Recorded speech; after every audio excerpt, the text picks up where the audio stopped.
자, 이 강의는 요 책으로 IFRS의 주요 개정 과목별 회계 처리와 세무 실무, 개인적으로 제가 가장 좋아하는 강의입니다. 왜요? 한국에는 IFRS의 개정 과목별 회계와 세법 책은 여러분이 보신 이 책밖에 없습니다. 대한민국에. 강의도 뭐 저밖에 안 합니다. 그냥 쉽게 할 수 있는 사람이 없을 거예요. IFRS는 해도 어려울 정도로 너무 어렵죠. 이건 너무 어렵습니다. 거기에 세무조정까지 붙이기 때문에 아주 예술입니다. 그래서 이거는 다들 못하는데 저는 무슨 일이 있어서 어쨌든 이 짓을 워낙 오래 해서 이거를 합니다.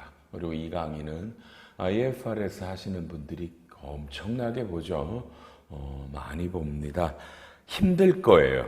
그러니까 내가 자꾸 착각하는 분이 있어. 여러분, 얘가 아주 내가 가끔 환장하는데 개정 과목이라는 말을 쓰니까 여러분이 제일 쉬운 반인 줄 안대.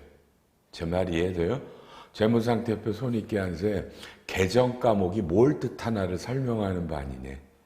아주 난 미칩니다, 여러분. 그죠? 재무팀에서 가장 난이도가 높은 수업은 압도적으로 이 반입니다. 그래서 다시요. 여러분 재무팀인데 중급 회계 정도를 거의 무지하게 잘하시는 분, 법인세 세무조정도 잘하시는 분, 이분들이 듣는 거예요. 이해돼요? IFRS를 대충, 세법, 법인세는 거의 안 해봤어요? 듣지 마세요. 끄세요. 다른 수업 들으세요. 못 따라옵니다, 여러분. 이 반은 가장 어렵고 가장 우리나라의 IFRS 대기업들, 상장기업의 최고 엘리트 멤버들을 대상으로 하는 강의입니다. 이해하셨습니까? 그러니까 어설피 듣지 마세요. 어차피 못 들어요, 여러분. 지겨워서. 그러니까 회계를 잘 하시는 분들이 최종적으로 정리하는 반이에요. 최종적으로. 그것도 올해 이 책은 어마어마한 개정이 있어요. 상상할 수 없는 여러분 수백 개의 신속처리 질의답변이 들어가 있어요. 신속처리 질의답변이 뭔지 여러분은 아세요? 아세요? 여러분과 같은 실무자들이 한국회계기준원에 물어요. 원래 답변이 비공식으로 나가요. 외부에 공개가 안 되는데 1년에 공식적인 건 질의회신이라는 답변으로 10개 정도 나와요. 1년에. 근데 비공식적인 답변은 꽤 많은데 올해 1월 2일 날 한국회계기준원이 그걸 갑자기 400~500개를 일시에 오픈했어요. 지난 몇 년 동안 거를. 400~500개를. 책을 다 써놓고 400~500개가 나오니까 제가 일일이 다 추려가지고 해당되는 챕터별로 다 넣었어요. 한 300개 좀 덜 들어가 있어요. 질의 답변 한번 보실래? 여러분 얼마나 어려운지를 느끼시고요. 그런 것들이 있습니다. 세무조정. 글쎄요. IFRS 세무조정을 정말 미안해. 저보다 잘하는 사람이 있다라고 저 믿지 않은데 대한민국에. 그죠? 세무조정 완벽히 넣었고요. 여러분 잊지 마. 뒤에 세액공제 감면하는 시간이 아니에요. 이번에는. 이해해요? 책에 있어. 통합투자세액공제가 뭐냐, 고용세액공제가 뭐냐 있지만 그게 대상이 아니라 개정 과목별로 결산해서 단기순이익 내고 거기에 세무조정을 하는 반이다. 이해했나요? 조심해요. 세액공제 가면은 연말에 배우셔도 되는 거니까 무조건 이 반은 어렵다. 책도 수백 개의 신속처리 질의답변이 들어가. 여러분 미안해. 여러분 읽어도 거의 50%도 이해 못해. 그 신속처리 질의답변. 그런 것들이 있고 강의할 때 다 못해. 21시간에 어떡하나 이걸. 그죠? 요령껏 할 거고요. 다만 잘 들어요. 여러분이 진짜 IFRS를 잘하고 싶으면 제가 여러분을 위해서 올해 특별히 하나 기획을 할 거예요. 6월 달에. 수백 개 신속 처리 질의 답변이 있다고 그랬죠. 질의 외신 수십 개랑 그것만 모아서 그것만 사례만 강의하는 강의를 제가 6월 달에 열 거예요. 그걸 찍어서 올릴 거니까 그 반은 정말 여러 가치들 들어와서 보셔야 된다. 전부 다 시작부터 끝까지 이론 없어. 사례만 갖고 실제로 여러분이 물었던 사례만 갖고 떠들 거야. 이해했죠? 그 수업을 오면 더 좋겠고 6월 중순에 할 거니까 동영상으로 들으세요. 이해하셨죠? 이건 제가 고민 끝에 해드리기로 했다. 왜? 저로서도 부담이거든. 저로서도 부담이고 우리나라에 어떤 학원도 없어 이런 강의는요.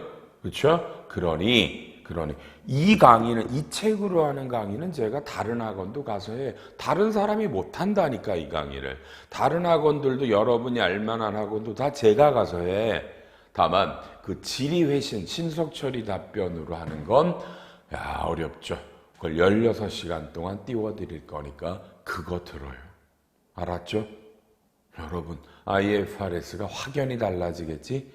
근데 얼마나 어려울까를 상상하면서 들어요. 그죠? 저도 기대돼 죽겠어. 다만 아직도 이 강의하고 2달이 남았는데 저도 무지하게 공부해야 돼. 그 강의를 준비하려면.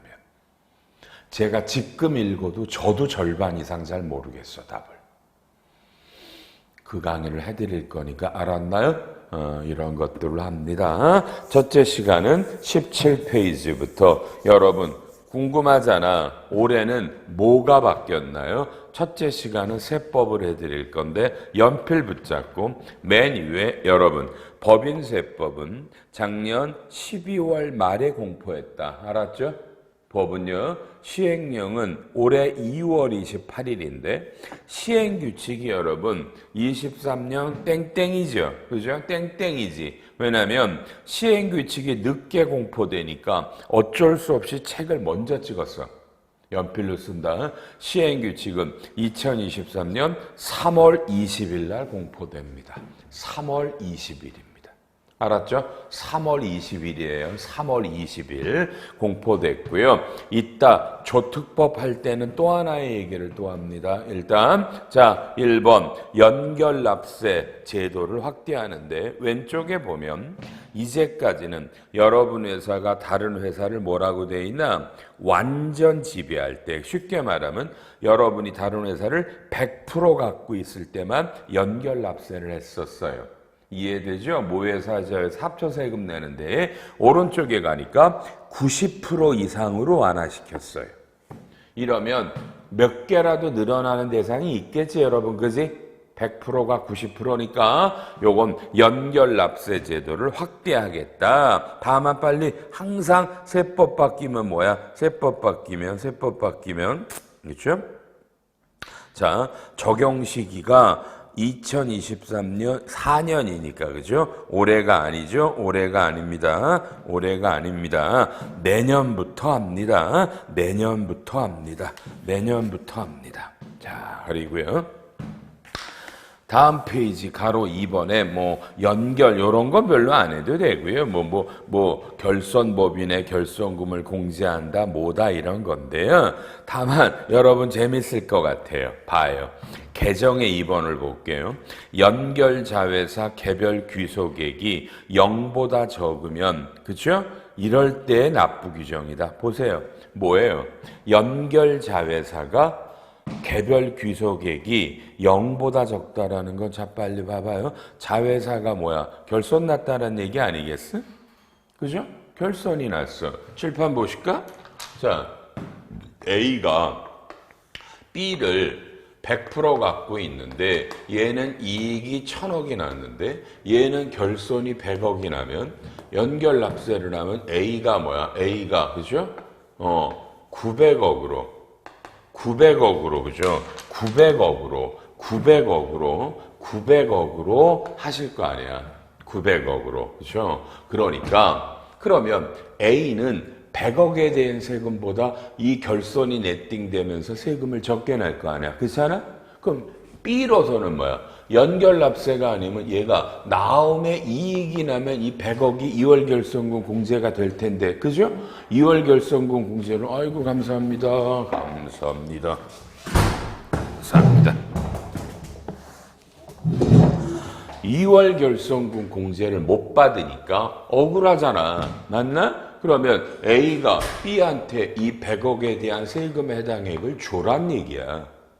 이해되죠? 이해되죠? 그러면 A 법인 입장에서는 뭐야? 어떤 회계 처리가 있고요. 그럼 B도 봐. B는 어쨌든 뭐야? A로부터 돈을 받으니까 차변의 현금이고 뭔가 수익을 띨 거 아니야. 그잖아?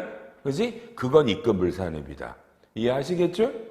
당연한 말이야. 맞나? 그럼 A도 혹시 이 B한테 이 돈을 주는 거를 비용으로 차면 걔네도 손금불산입이겠지? 이런 얘기는 이건 당연한 거 아니야. 이런 게 분명하게 됐습니다. 요 정도만 알아도 돼. 더 이상 연결 끝. 2번 비영리법인 수익사업의 혈액사업이다. 보지 말고 신탁도 보지 말고 넘기고. 4번 이건 또 뭐야? 기가 막히네. 아유 환장하겠네. 4번 10초 읽고 여러분이 이해해봐. 이해되세요?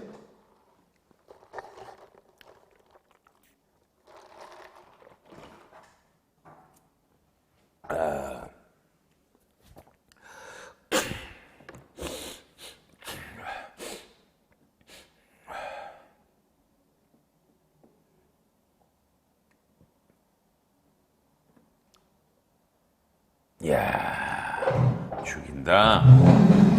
칠판. 말이 필요 없어. 사례로 해야지. 봐요. 여러분 A라는 법인은 자기 주식이 300원을 취득하고 있어. 자기 주식이 300원짜리가 있다고. 근데 이 회사가 누군가가 여러분 그지? 스탁 옵션을 행사했다고. 스탁 옵션. 요 숫자를 바꿔보자. 자, 400원에 샀는데 빨리 봐요. 스탁 옵션을 행사한 사람은 회사에 300원을 내는 거야. 300원을 내는 거야. 300원을. 그죠? 근데 이때 시가는 700원이야. 여러분은 얘의 회계 처리와 세무 조정을 해봐. 제가 미리 말했어요, 여러분. 입안 어렵다고. 여러분 실력 없으면 빨리 화면 꺼. 못 따라와. 중급회계 좀 듣고 법인세도 듣고 오셔라. 입안을 듣고 동시에 다 한다? 불가능해. 어마어마하게 빠른 속도로 날아가기 때문에. 알아요? 여러분이 원하는 만큼의 충분한 설명이나 이게 못 들어가. 그러니 회계 처리하시라고 빨리. 칠판. 행사를 하니까 300원이니까 회사에는 돈이 300원이 들어오고 이걸 자기 주식을 준 거니까 자기 주식이 400원이 나가는 거야. 그러면 자기 주식 처분 손실이 100원이야. 마이너스 자본이야. 비용이 아니니까 이랬고 그죠? 이랬는데 이 회계가 봐. 이 자기 주식을 스탁 옵션으로 줄 때 뭐라고 돼 있나 거기 양도 금액을 행사로 인한 당시 시가라고 돼 있죠. 맞죠? 시가죠. 칠판 시가가 얼마야? 얼마? 빨리요. 얼마에 팔았다라고 보는 거야. 얼마에 샀는데. 그러면 얼마의 처분이익이 생겼어? 300이죠. 회계랑 상관이 없다고. 세무조정으로 입금산입 자기 주식 처분이익 300원 기타. 안 끝났어. 또 다른 법인세법은 뭐야? 스탁 옵션을 그지 여러분? 이거를 주기 위해서 행사하기 위해서 뭐라 그래요? 스탁 옵션을 행사할 당시의 시가와 행사 가액의 차액, 그지? 이 차액 400을 또 뭐라 그래? 세법은 선금으로 그래. 그래서 세무조정이 동시에 선금산입 스탁 옵션 400원 기타. 자, 이 세무조정을 할 수 있는 사람이 전 없을 거라고 보는데 저한테 배우신 여러분 말고. 이해하셨어? 이건 작년까지랑 전혀 달라. 칠판, 작년에는 이 법이 없었기 때문에 이 스탁 옵션으로 자기 주식을 줬을 때 양도가액은 시가가 아니라 스탁 옵션 행사가액을 양도가액으로 봐서 그죠? 요 작년에는 요 100원이 손금 100원이야. 입금이 아니라. 그러니까 작년에는 얘도 손금이라 500원이 되던 게 이게 아니라 300원이 입금이 들어와. 이해돼? 자기네가 손해본다라고 기재부가 법을 바꾼 거야. 이해했나 여러분? 우리는 이런 걸 배울 거야. 전 미리 얘기했어. 대한민국의 가장 어려운 반이라고. 이런 게 바뀌었어. 4번은 안 배우시면 모른다 이거. 5번 빠른 속도로 채무보증에 해외자원 개발업자들 뭐뭐뭐뭐뭐의 채무보증이 추가됩니다. 별로 중요한 것 같지 않습니다. 그죠? 그럼 대손할 때 원래 채무보증은 송금 인정이 안 되는데 해외자원 개발 사업자 여기에 해당하는 거는 손금이 된다라고 되어 있고요. 6번 주기네요. 여러분 2월 결손금 공제가 원래 여러분들은 60%죠. 중소기업은 100%. 그러니까 아무리 많은 2월 결손금이 넘어도 올해는 각 사업연도 소득의 60%만 공제되죠. 역사적으로 80%로 바꿉니다. 80%로 바꿉니다. 아셨죠? 80%로 바꿉니다. 7번 올해는 법인세가 왜 이렇게 중요한 게 많이 나와? 7번 읽어봐요.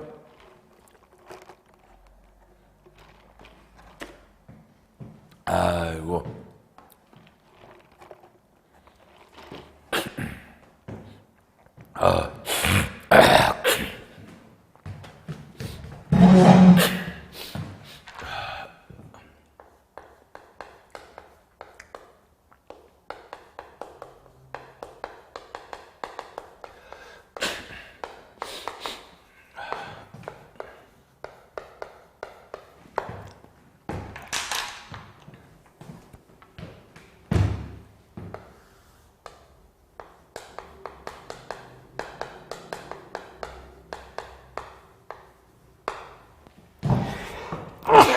칠판 보세요. 이건 정말 중요한 놈인데, 그죠? B법인은 A법인의 주주고 600원의 주식을 갖고 있어요. 600원에. 근데 A법인이 이번에 주식 발행 초과금으로 요 B법인에게 여러분 1,000원을 배당을 줘요. 1,000원을 배당을 줘요. 1,000원을. 그러면 여러분 정도면 다 아시겠지만 우리나라에서는 이 자본잉여금이라는 주식 발행 초과금을 재원으로 여러분 배당금을 주면 그죠? 이쪽 B법인은 이게 입금불산입이라고 돼 있어요. 입금불산입. 됐죠? 주발초로 배당금을 주면 입금불산입인데 여러분 잘 보죠. 여기서 1,000원인데 여러분 봐. 소득처분이 마이너스 유보야. 이건 뭐냐면 자본의 환급으로 본다 이거야. 그래서 어떻게 되냐? 여러분 B법인이 이 A법인 주식을 팔면 요 마이너스 유보 1,000만큼은 나중에 입금산입으로 돼야 돼. 이게 우리가 아주 난리가 났던 거야. 근데 이게 기재부랑 국세청의 유권에서 이렇게 떴어. 근데 지금 이것도 돌아버리겠는데 올해는 법을 바꿔서 뭐라고 여러분 봤어요? 내가 주식을 취득한 금액까지만 입금불산입이야. 그럼 이게 2022년에는 주발초로 받은 배당금이 전액이 입금불산입됐고 요 마이너스 유보 요것도 문제가 되는데 올해 배당금을 받은 내가 취득한 금액인 600원만 입금불산입이 되는 거야. 600원만 입금불산입이 되는 거야. 이해돼요? 자르죠? 그리고 빨리요? 그리고 또 아직도 요게 유보냐는 이것도 지금 또 몰라. 저는 이게 유보가 되면 안 된다고 보는데 기타로 가야 되는데 지금 재경부 기재부와 국세청의 유권 해석이 마이너스 유보야. 그래서 이번에 법이 바뀌면서 요 소득 처분 얘기는 또 안 나왔기 때문에 이건 곧 또 다른 유권 해석으로 나올 거야. 무지하게 중요한 놈이다. 이거 실무적으로 지금. 올해는 법인세가 중요한 놈이 무지하게 바뀌어요. 8번에 여러분 잡아. 작년까지는 우리가 그죠? 우리가 상장회사냐 비상장이냐 또 넘겨보면 뭐라고 나와? 여러분요. 지주회사냐? 그러니까 여러분이 일반 회사야. 근데 여러분이 상장이나 비상장을 몇 프로를 갖고 있어요. 또 넘겨서 여러분이 지주회사야. 상장이나 비상장을 몇 프로 갖고 있어요. 그죠? 이러다가 이번에 어떻게 바뀌었어요? 이번에 20일 앞에 와서 여러분이 일반이든 지주회사든 무조건 상관없어. 여러분이 상장을 갖고 있든 비상장을 갖고 있든 이 죽이죠. 50% 이상을 가져온 100% 입금 불산. 이건 어마어마한 확대다. 알았나? 옛날에는 100%를 가져야만 입금 불산입이었어. 이제는 남의 회사 주식을 50%만 가지면 전부 다 입금 불산. 이건 어마어마한 혜택이에요. 이번에 법이 들어온다. 알았나요? 다만 외워. 우리나라 기업의 주식이야. 우리나라 기업 주식을 가졌을 때 이해되나? 다음 페이지 9번은 여러분 이건 돌아버린다. 여러분 시간 10몇 초 줄게. 여러분이 읽어보고 이게 어떤 문제인지 여러분이 스스로 이해한다. 시작.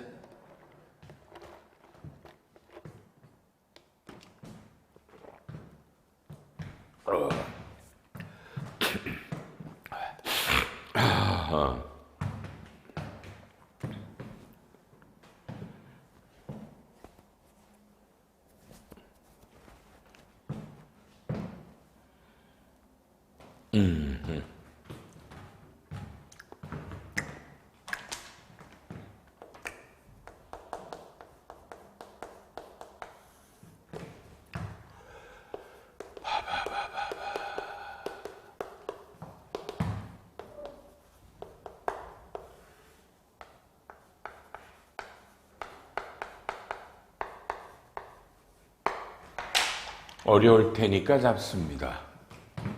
자, 칠판 봅니다.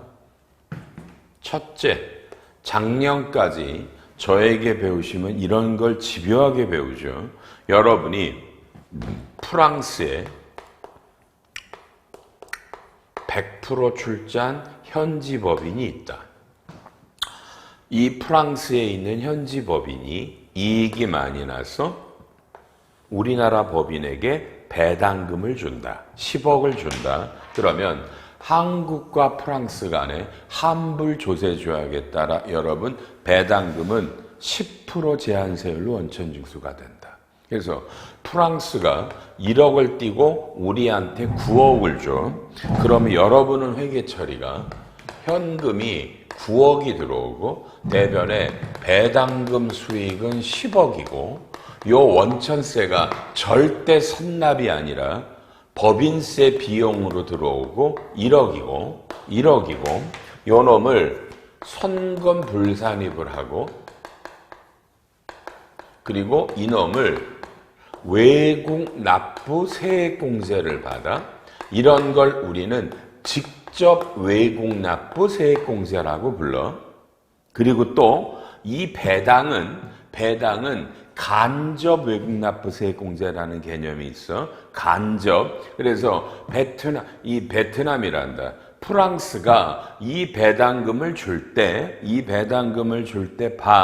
여러분 이 프랑스 법인은 100억을 벌었는데 법인세로 30억을 내서 이익이 70억인데 그 중에 10억을 배당을 했다 그러면 공식이 뭐야? 법인세 곱하기 분모가 소득에서 법인세 낸 금액 중에 배당금을 준 거 얼마까? 계산기가 30 나누기 7이야? 그럼 이게 4.28이야. 4.28. 그래서 요 금액을 계산해서 세무조정으로 입금산입, 간접 외국납부세액공제, 기타 그래 놓고 요 놈도 간접 외국납부 세액공제를 해. 그래서 이 경우에는 직접 간접에 두 가지의 외국납부 세액공제가 있고, 물론 얘는 한도가 있어. 웬만하면 한도에 걸려서 한도만 외국납부 세액공제를 해. 여러분 마음속의 대답이야. 여러분은 이런 걸 저 같은 사람한테 배운 기억이 나 안 나? 진심이야, 미안해. 이런 거 잘 모르시면 진짜인데 이 수업은 듣지 마. 이 수업은 다른 수업 좀 듣고 왔으면 좋겠어. 그리고 마지막에 이 반에서 정리를 했으면 좋겠어. 뭐 듣고 싶다면 들어야지 물론. 그죠? 이런 거야. 근데 잘 봐. 여러분 죽이지. 올해부터 여러분이 거기 뭐라고 써 있어? 지금 어디 갔나? 맨 밑에 줄의 왼쪽에 여러분이 이 회사 주식을 10% 이상을 갖고 있고 배당 기준일, 그러니까 12월 말 현재 6개월 이상 보유하고 있으면 오른쪽에 몇 프로라고 나와? 동그라미 5번에 여러분 95%를 입금을 산입합니다. 자, 칠판 잡으세요. 여러분 죽이지. 역사적이야. 여러분이 이 기업을 10% 이상을 가지고 6개월 이상 보유하고 있으면 여러분 역사적으로 이 간접 외국납부세액이 없어지는 거야. 입금 산입을 안 하고 그죠 여러분요? 안 하고 봐. 요 법인세 비용은 송금물 산입이 맞고 요 배당금 10억 중에 95%를 입금물 산입, 배당금 9억 5천 기타. 왜 5%는 과세하냐면 5%라는 개념은 해외 현지 법인이 있으니까 이걸 관리하는 비용이 우리 비용에 녹아 들어가 있어서 5%는 이미 우리 기업의 손금에 있다라고 봐서 95%만 입금을 산입하는 거야. 이건 역사적인 거야. 칠판. 이렇게 되면 해외 현지 법인들아 돈을 번 거 우리나라로 송금해 달라는 거야. 배당으로. 왜? 우리나라는 과세하지 않겠다. 작년까지는 우리나라 세율로 과세하고 니네가 원천 징수한 금액을 빼곤 했지만 이제 대한민국이 과세하지 않을게. 이 말은 뭔지 알아요? 몰라? 대한민국이 어렵다라는 거예요. 해외에 있는 돈들을 대한민국으로 보내달라는 거예요. 여러분은 이 뜻을 이해하실 수 있겠어요? 대한민국이 어려워요, 지금. 그쵸? 어려워요. 잘못하면 여러분은 상상할 수 없었던 위기를 겪을 거예요. 그래서 해외 여러 현지에 나가서 번 돈들을 좀 지금 대한민국이 힘들 때 대한민국으로 보내달라는 거예요. 우리나라가 과세권을 포기할게요. 이해해요? 그런데 여기 칠판에 제가 왜 처음에 베트남을 썼는 줄 알아? 대답해봐. 왜 베트남 사례를 들었는 줄 알아? 처음에 프랑스로 바꿨지만 몰라?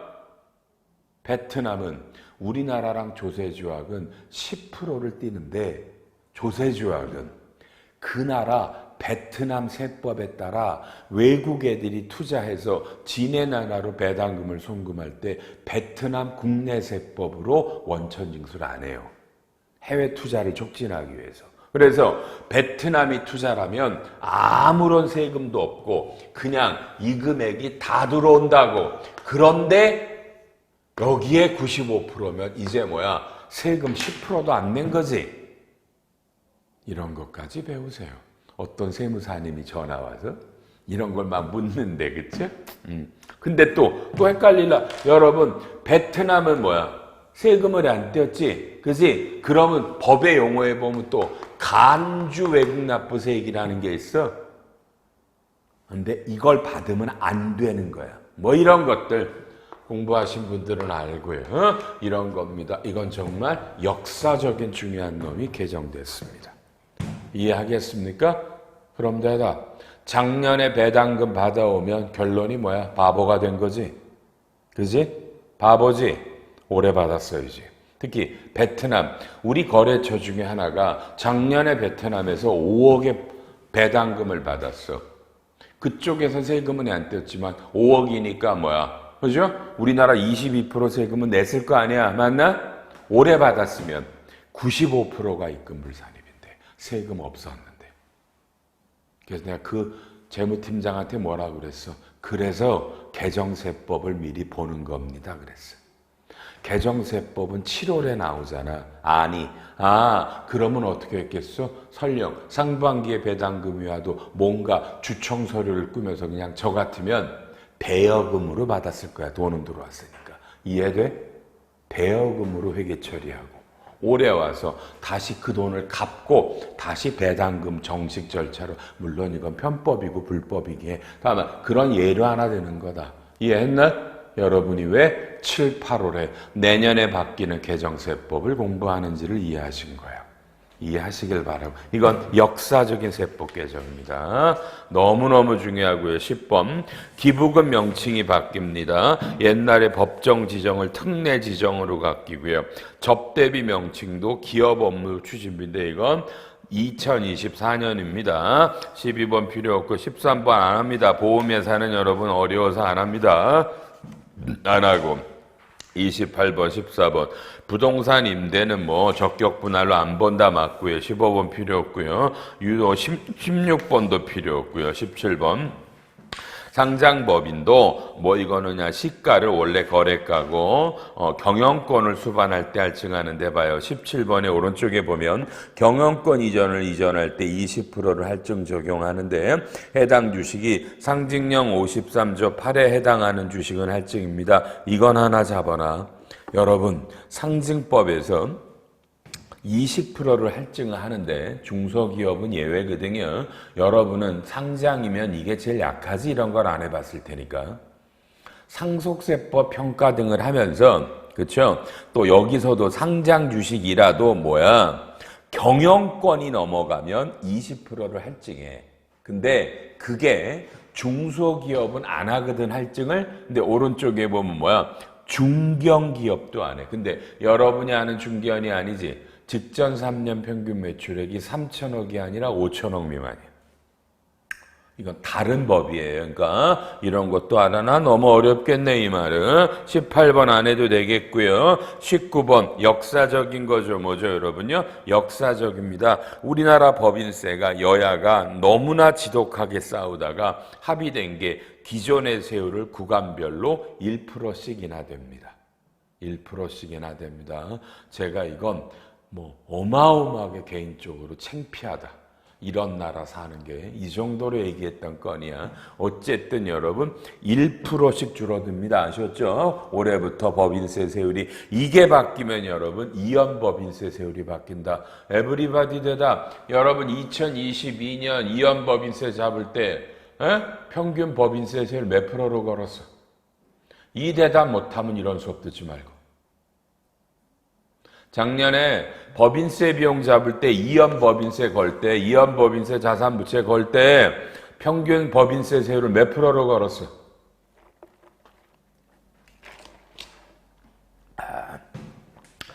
이 질문에 대답하는 분이 이 수업을 듣기를 바라고요. 다만 못하지만 들을래요. 그래도 들으셔도 되고요.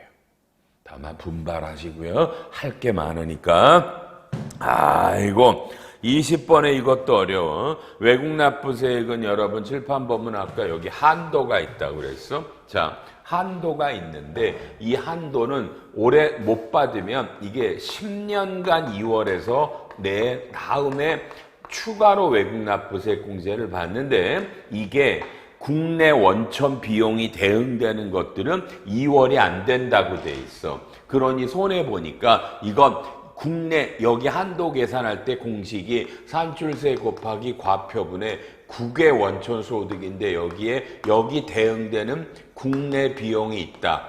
이런 것 때문에 안 될다. 한도가 오버되는 건 이건 그냥 내년에 손금으로 인정을 해줘. 요게 새로 들어왔어요. 그러니까 이건 아주 현대자동차와 같은 극도의 대기업들이 있을 때만 가능합니다. 대답. 여러분은 지금 이거 이해돼?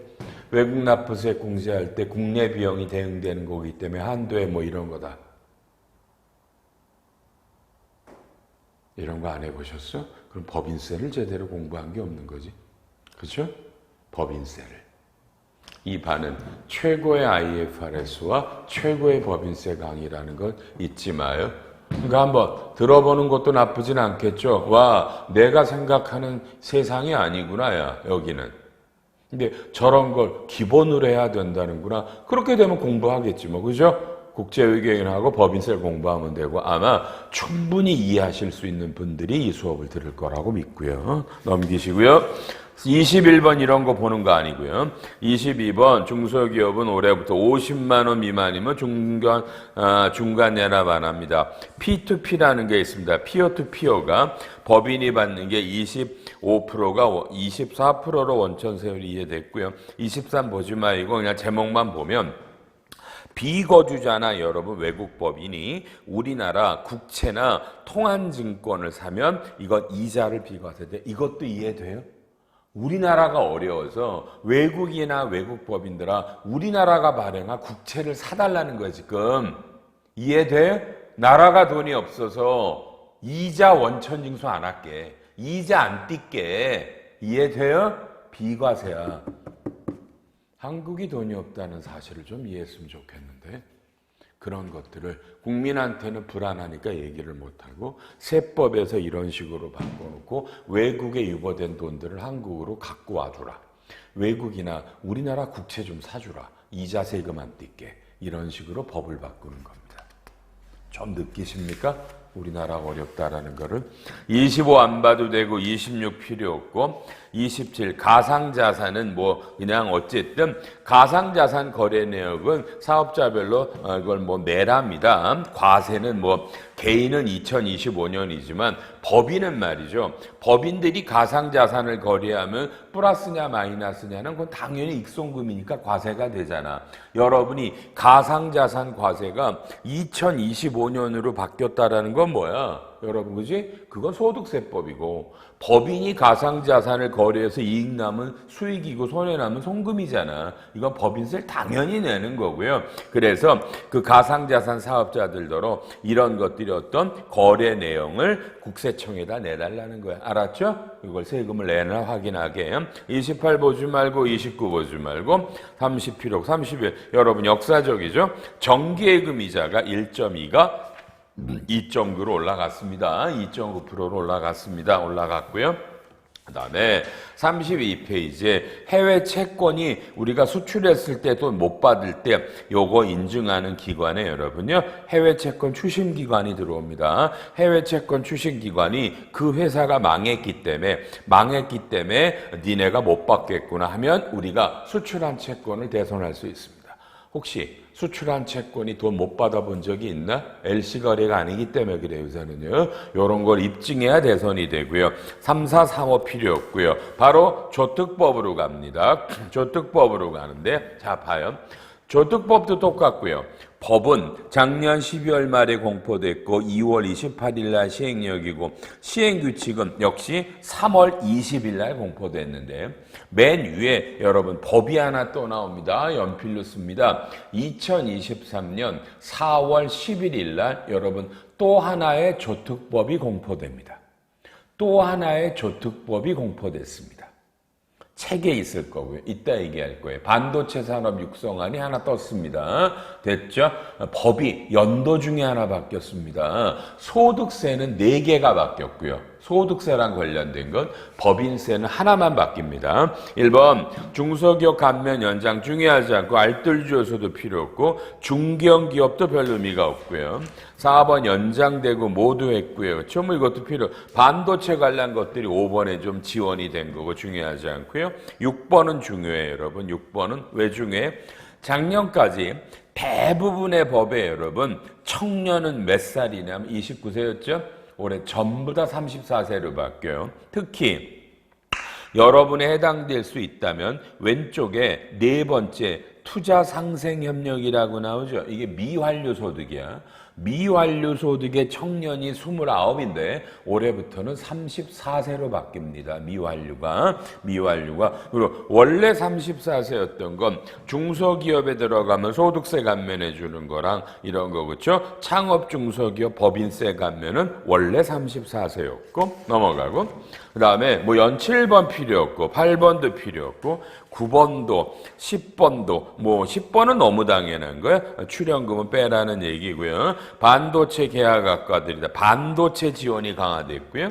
그 다음에 46에 뭐 그죠? 이런 거 안 해도 되는데 원래 신성장 원청 기술이라는 법이 열거돼 있죠. 그 대상이 확대됐다. 그러니까 R&D, 연구인력 개발비 세액공제를 확대해 주겠다는 얘기고요. 오른쪽에 국가전략기술이라는 것도 R&D가 세액공제가 센데 국가전략기술에도 새거 들어갑니다. 이건 이미 대기업들은 다 알죠. 내가 여기 해당되느냐, 이건 필수적인 겁니다. 이걸 여러분이 지금 들었다 그러면 여러분은 여기에 해당하지 않는 기업일 거고 대기업이 아닐 거고, 그렇죠? 해당되는 기업은 이미 다 알고 있을 내용들이니까 14번 별로 중요하지 않고 15번 연장 비용 없고요. 17번, 자 17번 드디어 나오네. 자 아까 좀 전에 국가전략 뭐 이런 건데 봐요. 여러분 이게 통합투자세액공제야. 여러분이 기계장치를 사면 이 금액만큼 세금을 빼주는데, 그죠? 여러분 왼쪽 박스 보시고 왼쪽 박스 보시고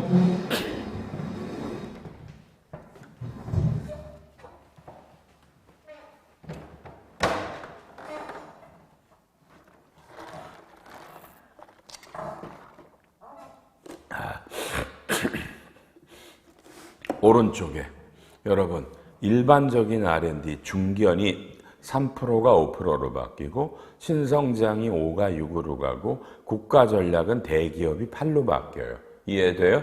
그러니까 나라가 어려우니까 기계장치를 사달라는 거지.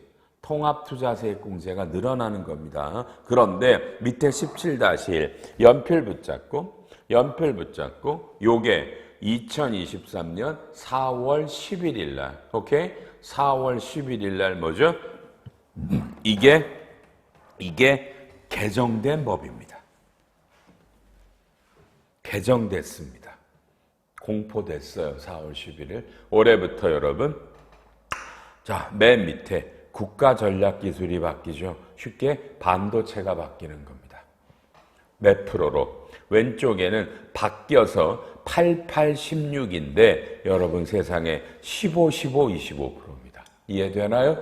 반도체 등의 생산 설비를 투자하시는 분은, 그죠? 이건 뭐야? 거의 더블 정도로 늘죠?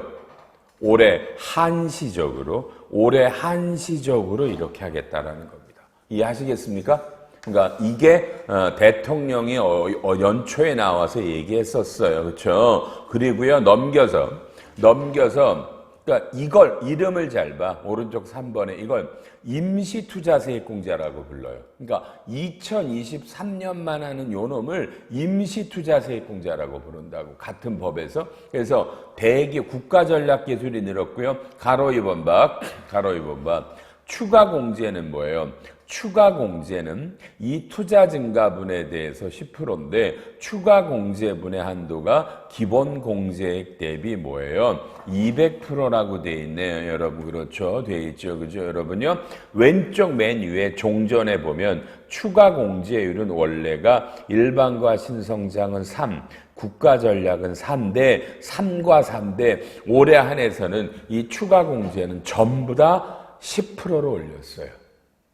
이해해요? 요게 4월 11일 날 공포된 세법이에요. 이해하셨죠? 여러분도 여기 걸려요. 추가 공제가 바뀌었기 때문에 알았나요?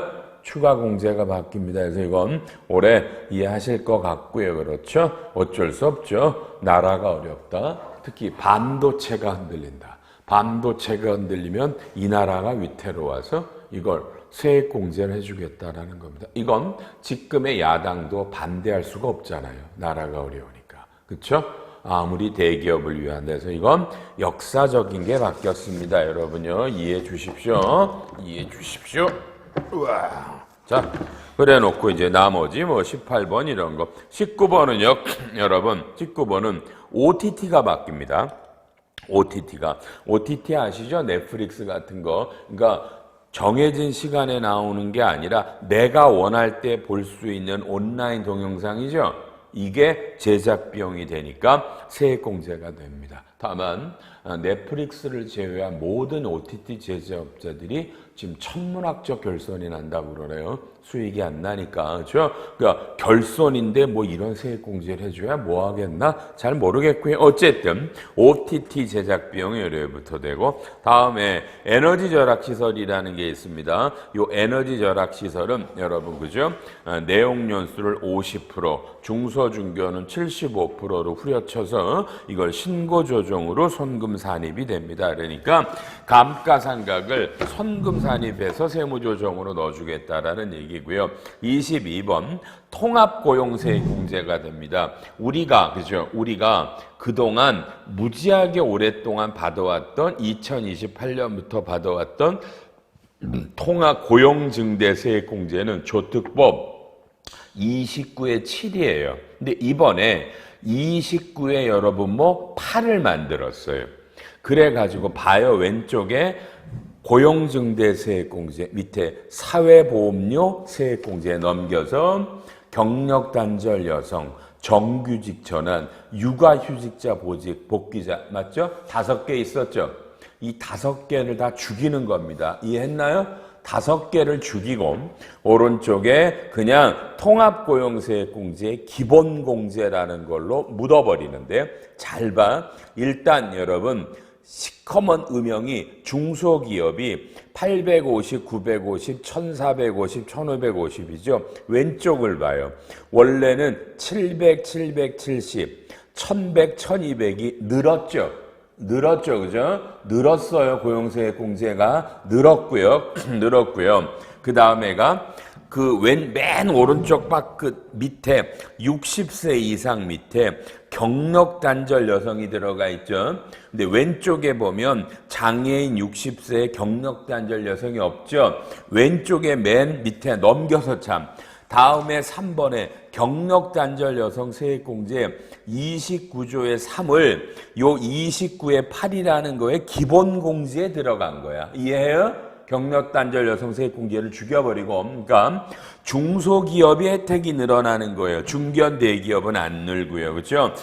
다음에 또 너무너무 중요한 거 봐요.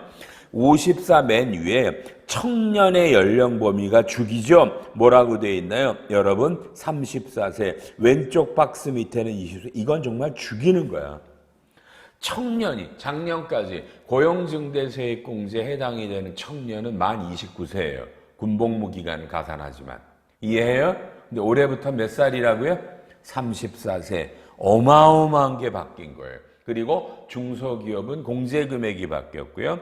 밑에 3번에 추가 공제가 정규직 전환과 이런 게 있어요. 이거 중요한 거 아니에요? 근데 문제는 뭐야? 문제는 55페이지 메뉴의 첫째 줄이에요. 10초 읽어보세요.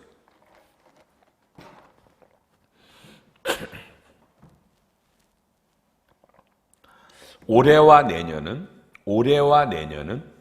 여러분이 새로 나온 통합고용세액공제를 받든 기존의 고용증대 사회보험료 세액공제를 받든 선택하래요.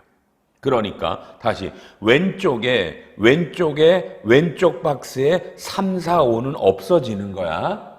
그죠? 다만 고용증대 세액공제와 사회보험료 여러분 세액공제는 살아있어. 그러니까 올해와 내년은 옛날 거를 2개를 받든 통합을 받든 이건 뒤에다 써드렸지만 이해해. 여러분은 그러니까 먼저 올해 우리가 통합고용세액공제를 받으면 얼마의 세액공제가 나는지를 계산해야 돼. 청년 나이들이 다르니까. 그리고 고용증대와 사회보험료 세액공제를 받으면 얼마 공제가 나오는지를 확인해야 돼. 둘 중에 많은 걸 하는 거야. 이건 정말 중요한 얘기야. 여러분 생각에는 통합고용세액공제가 좋을 것 같아? 천만에 만만의 소리를 하지 마. 고용증대는 올해 중소기업 중견이면 올해 받으면 3년을 받지. 그지? 근데 여러분이 통합을 받으면 옛날부터 올해도 받을 수 있는 것들이 다 날아가고 작년 대비 올해 것만 받는 거야. 토용합은 고용증대면 올해가 작년보다 재작년보다 늘면 재작년 거, 작년 거, 올해 걸 또 받기 때문에 사람이 늘면 고용증대세액공제가 당연히 더 커. 다만 변수는 청년의 나이가, 고용은 29세고 통합은 34세야. 전반적으로 사람이 늘면 옛날 게 유리하지만 해봐야 알아. 이해되나? 절대로 양쪽 꼴에서 유리한 거니까 여러분한테는 괴로울 거야. 둘 다 해서 유리한 걸로 간다. 알았나요? 이게 올해 핵심이야. 이건 정말 중요한 놈이고요. 23, 24 필요 없어. 이런 거 안 봐도 돼. 나머지 것들 뭐 연장하고 이런 것들이죠. 전혀. 27에 뭐 지방으로 이전하는 게 좀 어려우니까 그래 놓으시고요. 뭐 특별한 거 없네요. 59페이지에 와 여러분 드디어 미환류 소득에 대한 법인세가 원래는 없어질 뻔하다가 다시 살았어. 그 대신에 왼쪽에는 자기 자본이 500억이 넘는 법인하고 상호 출자인데 자기 자본이 500억이 넘는 이 미완료 소득은 올해부터는 죽였어요.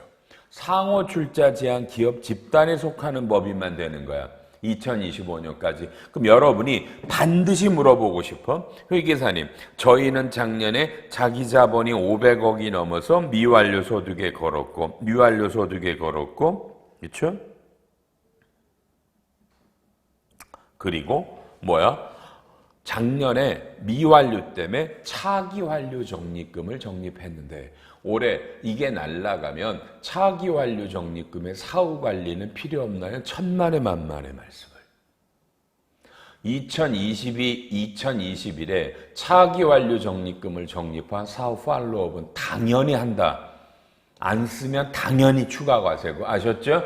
그냥 2023년부터는 자기 자본 500억은 미완료 안 따지지. 2022까지 자기 자본 500억이 차기 완료는 당연히 올해와 내년에 팔로업을 계속한다. 이런 말을 이해하실 수 있는 분들이길 바랄 거야. 이런 말들은.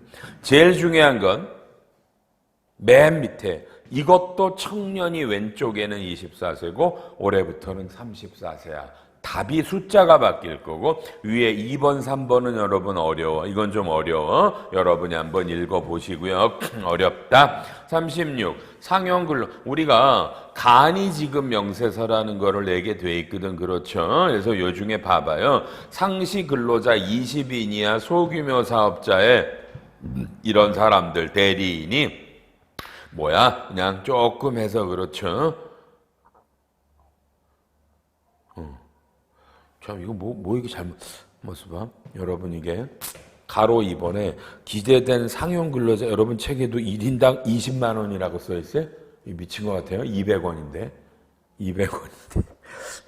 왜 이게 해나가 나지 모르겠네. 이거 아니에요. 그러니까 그냥 여러분하고는 별로 관심 없어도 되는 거예요. 그냥 그죠? 이런 게 있었고요.